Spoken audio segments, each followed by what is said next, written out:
এখানে আমি এমন একজন মানুষের একটি ছোট করুণ গল্প তুলে ধরছি, যে জীবনে অনেক কঠিন পরিস্থিতির সম্মুখীন হয়েছে। একজন নিঃসঙ্গ মানুষের কাহিনী। একদা অপুর জীবনটা ছিল হাসি খুশি আর ভরপুর। ছোট পরিবার, সীমিত আয় হলেও সুখে দিন কাটত। কিন্তু জীবনের সবচেয়ে কঠিন পরীক্ষাটা এলো যখন এক দুর্ঘটনায় সে তার স্ত্রী ও একমাত্র সন্তানকে হারালো।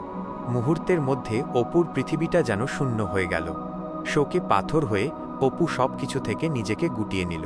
তার বন্ধু বান্ধব, আত্মীয় স্বজন অনেকে সাহায্যের হাত বাড়িয়েছিল, কিন্তু অপুর মনের গভীর ক্ষত তাকে ক্রমশ একা করে তুলল। সে আর কারো সঙ্গ চাইত না।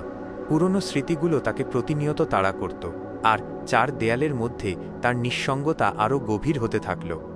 দিনের পর দিন সে ঘরের কোণে বসে থাকত, শুধু দেওয়ালে ঝোলানো তাদের পারিবারিক ছবিটার দিকে তাকিয়ে।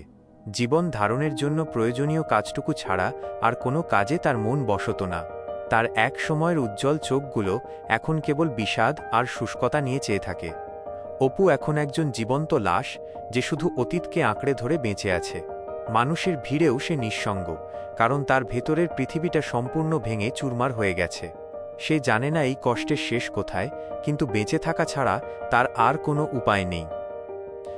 আপনি কি কোনো নির্দিষ্ট ধরনের করুণ কাহিনী জানতে চাইছেন, যেমন প্রেমের করুণ কাহিনী, দারিদ্র্য বা অভাবের করুণ কাহিনী, বাস্তব জীবন থেকে নেওয়া কোনো করুণ ঘটনা?